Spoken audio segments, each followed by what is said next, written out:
மனோகரா படத்தில் பொறுத்தது போதும் பொங்கி எழு மனோகரா என்று ஒரு கலைஞர் எழுதிய வசனம் வரும்.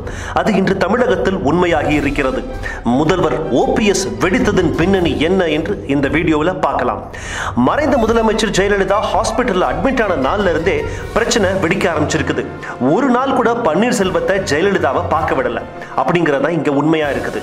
ஒவ்வொரு நாளும் 2வது ஃப்ளோர் வரைக்கும் மட்டுமே சென்று வந்த பன்னீர்செல்வம் அம்மாவை பார்க்காம மருத்துவர்களிடம் மட்டுமே பேசி வந்திருக்கிறார். மேலும் தனக்கு நெருக்கமானவங்க கிட்ட என்னால ஒண்ணுமே செய்ய முடியல அப்படின்ற ஒரு சூழ்நிலை இருக்கிற, உள்ள என்ன நடக்குதுன்னே புரியல அப்படின்னு தொடர்ச்சியா புலம்பி வந்துள்ளார். ஜெயலலிதா இறக்கும் ஒரு நாளுக்கு முன்னரே பன்னீர்செல்வத்தை கூப்பிட்டு மதுசூதனன் பொதுச் செயலாளர் ஆக வேண்டும், நீங்கள் முதலமைச்சராக இருக்க வேண்டும் என்று அம்மா ஆசைப்படுறாங்க அப்படின்னு சசிகலா தரப்பு இவரிடம் சொல்லி இருக்காங்க. அதற்கு பன்னீர்செல்வம் அதுக்கு இப்போ என்ன அவசரம் இருக்கு அப்படின்னு கேட்டதற்கு, இல்ல அம்மாவோட கட்டளை இது, அது மட்டும் இல்லாம மக்களோட நன்மை ரொம்ப முக்கியம் அப்படின்னு கூறியதாகவும் தெரிகிறது. அந்த வார்த்தைக்கு மதிப்பு தெரிவித்து மிகுந்த சங்கடத்துல தான் இவர் சரி அப்படின்னு சொல்லி இருக்கிறதாகவும் இப்போ தெரிய வருது. இவர் முதலமைச்சராகி சில நாள் கழிச்சு தனக்கு ஏற்ற மாதிரி நடந்துக்குவாங்க அப்படின்னு சசிகலா தரப்பு கணக்கு போட்டிருக்கிறாங்க. இதுக்கு இடையில அமைச்சர்களான உதயகுமார், செல்லூர் ராஜூர் போன்றோர் என்ன பண்ணிருக்கிறாங்கன்னா, தனித்தனியா போய் பத்திரிகைகள் டிவிகள்ல போயிட்டு சசிகலா தான் முதல்வராக வேண்டும் அப்படின்னு தொடர்ச்சியா கூறி வந்தது பன்னீர்செல்வத்துக்கு கொஞ்சம் கடுப்பை ஏற்றி இருக்குது.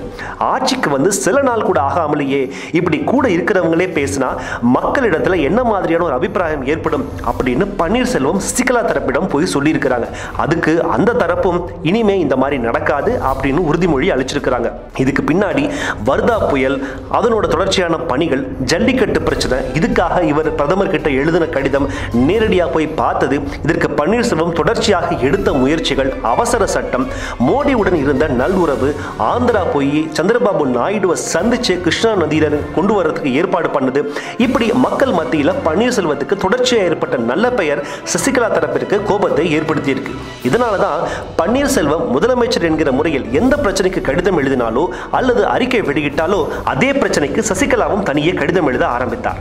மேலும் சென்னையில் நடைபெற்ற இந்தியா டுடே நிகழ்ச்சியில் பன்னீர்செல்வத்துக்கு மட்டுமே தான் முதலில் அழைப்பு விடப்பட்டது என்றும் சசிகலா தரப்பு தன்னையும் அழைக்க வேண்டும் என்று பிரஷர் கொடுத்ததாகவும் தெரிகிறது. இதன் பின்னரே அவரும் அழைக்கப்பட்டிருக்கிறார். அடுத்ததாக ஆட்சியோட முக்கிய முடிவுகளில் சசிகலா தரப்பும் அவரோட குடும்ப உறுப்பினர்களும் தொடர்ச்சியாக தலையிட்டு வந்தது பன்னீர்செல்வத்திற்கு ஒரு சங்கடத்தையும் ஏற்படுத்தி இருக்கு. இதனால் திவாகரன் உள்ளிட்டோர் சசிகலாவுக்கு இதை இப்படியே விட்டுட்டாங்கன்னா கட்சி நம் கைமீறி போய்விடும், அதனால நீங்க தான் முதல்வராக வேண்டும், இதற்கு உடனடியாக அனைத்து எம்எல்ஏக்கள் கூட்டத்தையும் வர ஞாயிற்றுக்கிழமையே கூட்டுங்க அப்படின்னு சொல்லியிருக்கிறாங்க. இதனால தான் போன ஞாயிற்றுக்கிழமை பன்னீர்செல்வம் சென்னை ஆயில் ஸ்பில் பிரச்சனையை நேரடியாக பார்க்க சென்ற பொழுது அவர் இல்லாமலேயே கூட்டம் ஆரம்பித்து நடைபெற ஆரம்பிச்சிருக்குது. மதியத்துக்கு பின்னால் தான் பன்னீர்செல்வம் அந்த கூட்டத்துக்கு போயிருக்காரு. தனியாக அவரை கூட்டிட்டு போயிட்டு உடனடியாக முதல்வர் பதவியிலிருந்து நீங்க விலக வேண்டும் என்று சசிகலா தரப்பு பன்னீர்செல்வத்திடம் கேட்டிருக்கிறாங்க. ஷாக் அடைந்த பன்னீர்செல்வம் இப்போது என்ன அவசரம், கட்சிக்கு மிகப்பெரிய கெட்ட பெயர் ஏற்படும், சில காலம் போகட்டும், உள்ளாட்சி தேர்தலிலும் நமக்கு மிகப்பெரிய பின்னடைவு ஏற்படும் என்று சொல்லியிருக்கிறார்.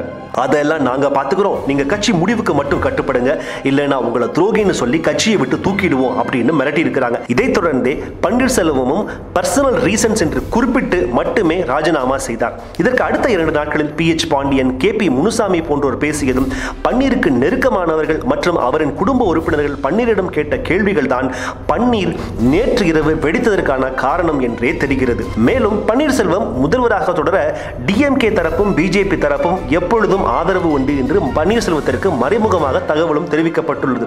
இதனால் தான் ஆளுநரின் சென்னை பயணமும் ரத்தானது என்றே தெரிகிறது. பன்னீர்செல்வம் மூலமாக தற்பொழுது அதிரடி உண்மைகள் வெடித்ததன் பின்னணி இன்று அவருக்கு தொண்டர்கள் மத்தியில் பெரும் செல்வாக்கை ஏற்படுத்தி உள்ளது. மேலும் சொத்து குவிப்பு வழக்கில் சசிகலாவிற்கு எதிராக தீர்ப்பு வந்தால் எம்எல்ஏக்கள் முடிவு என்ன ஆகும் இருக்கும் என்பதே இங்கு முக்கியமான ஒரு விஷயமாக நாம் கருத வேண்டும். மேலும் இந்த மாதிரியான சுவாரஸ்யமான வீடியோக்களுக்கு இந்த வீடியோவை லைக் பண்ணுங்க, கமெண்ட் பண்ணுங்க மற்றும் ஷேர் பண்ணுங்க.